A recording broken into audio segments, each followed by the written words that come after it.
Сәлем біріне бүгін 32-де 7-ші есепті шығарамыз. Бұл жерде 3 мүшені 2 мүшенің қосындысының квадраты түрінде жазыңдар деген. Ең бірінші бұл есепті ең оңай шығару тәсілдерінің бірі ол бірінші және де екінші мүшеге қарау керек. Яғни мынау және де мынау мүшеге қарау керек. Және де бұл жерде бөлшек сандары бар. Сол бөлшек сандарды бастапқы күйіне аударуымыз керек.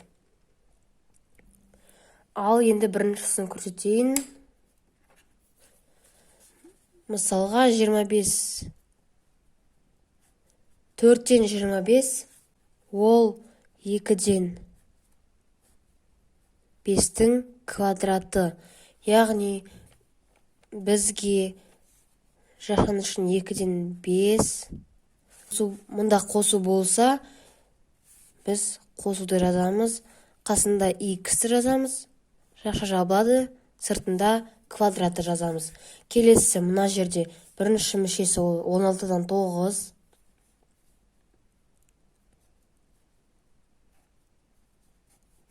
Ол бізде 4-тен 3-тің квадраты.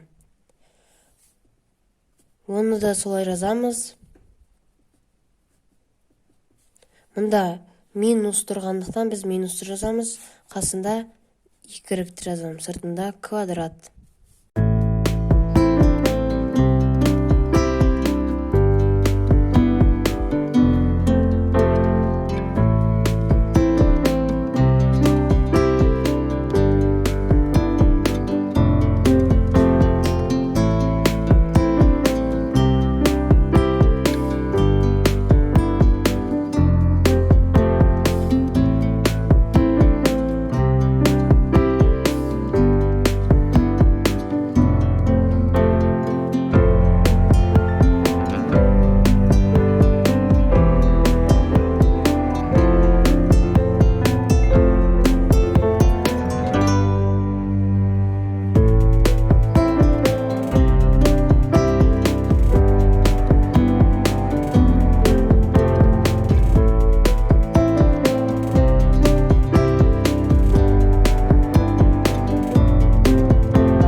Келесі есеп 32-де 8-ші есеп. Бұл жерде өрнекті ықшамдаңдар деген. Ықшамдау үшін бізге жақшаларды ашып алу керек. Мысалға мына жерде 2 жақша тұр. Соларды біз ашып алуымыз керек. Және де бірінші жақшада бізге 6-ны 5-ке көбейтіп, 6-ны x-ке көбейту керек. Ал екінші жақшада бізге қысқаша көбейту формасына салу керек. Яғни ол мына формула. Және де есепті шығару барысында, егер де қысқаратын сандар болса, оларды қысқарту керек. Бір-біріне ұқсайтын сандар болса, оларды да бір-біріне қосып азайту керек.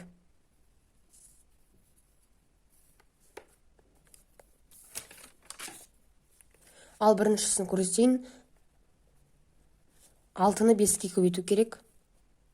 Осы жазып қойын. 6 көбейтілген 5 қосылған 6-ны көбейту керек x-ке деп.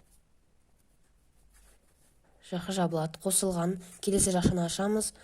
Бұл жерде негізінде бұл жерде жақшаны жазбай қоюға да болады, бірақ жақшаны жазсам жарайды. Мына жерде мына формулаға саламыз. Мына минустың формуласына x-тің квадраты минус 2 көбейтілген 3x қосылған 3-тің квадраты.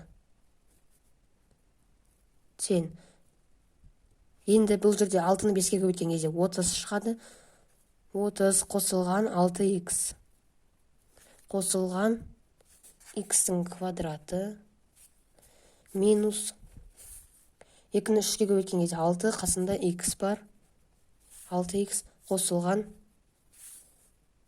9. Енді бұл жерде бізде қысқаратын сандар өзіңіз көріп тұрсыздар, ол 6х, себебі олардың таңбалары әртүрлі. Яғни 6, мына жерде 6х-тің алдында плюс тұр, ал мынау 6х-тің алдында минус тұр. Яғни таңбалары әртүрлі болса, олар қысқарып кетеді.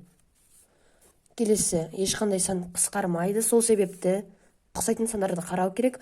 Ол бізде 30 және де 9 саны. Себебі 30-ның қасында ешқандай бір x квадрат немесе басқа да сандар жоқ. Сол себепті жай ғана сан тұр, яғни 30 және де 9 сан тұр. Олардың қосындысын жазамыз. 39 қасына плюс x квадрат деп жазып қоямыз.